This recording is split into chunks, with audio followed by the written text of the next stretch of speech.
As questions loom over the safety of surgical mesh in the UK, we've come to Cincinnati in the United States. Dr. Armit is one of the world's leading experts in plastic materials. Recently, his expertise has been used in class action against vaginal mesh manufacturers. He's helped 9,000 women settle out of court by arguing that the plastic in the controversial implants is not safe. There are two main reasons why any true plastic material expert would tell you in 5 minutes just obviously that this is a bad material. One is it's oxidatively unstable, and that just means like an apple, it's attacked by air.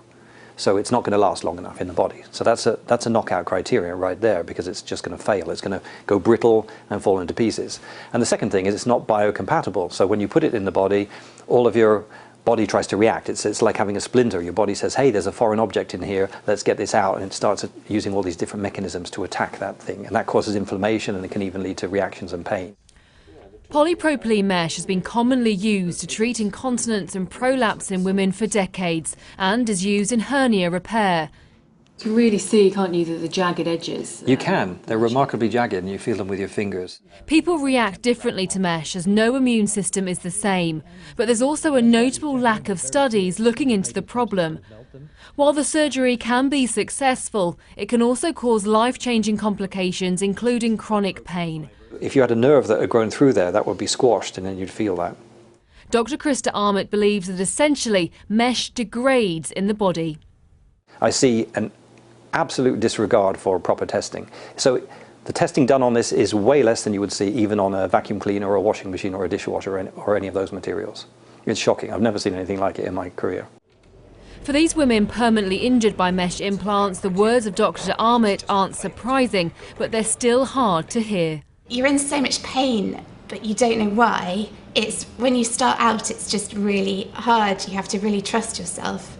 And then when you find out the truth, it's almost more traumatizing. It's great to hear somebody admitting it and not differentiating between the different meshes, actually saying that the material itself, the polypropylene, is the problem.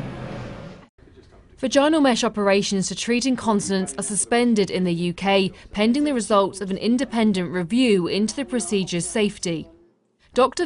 Argent is one expert who's contributed to the review. He warned about the risks of mesh when it was first introduced in the late 1990s, but was ignored.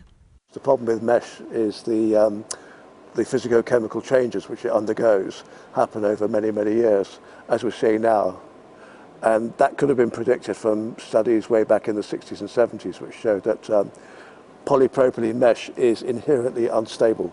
It shouldn't be used in routine clinical practice until there are more clinical trials and more research into the stability of the mesh. If it was introduced now, I don't think it would get a license.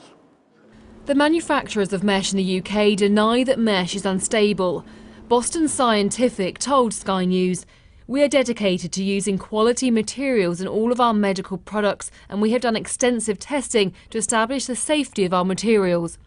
Polypropylene is long studied and well supported as a material for use in mesh, which has been used in millions of patients and by surgeons worldwide. But Dr. Armit says his research shows otherwise.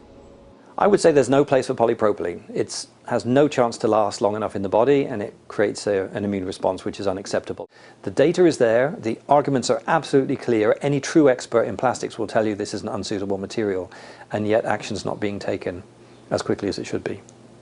I've been reporting on vaginal mesh for 4 years, and this is the first time we've been able to find out more about the material itself.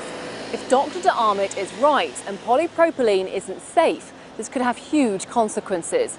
We've shared his evidence with the review team here in the UK, who will decide if vaginal mesh implants will again be used in surgery or be banned indefinitely. Charlotte Lomas, Sky News.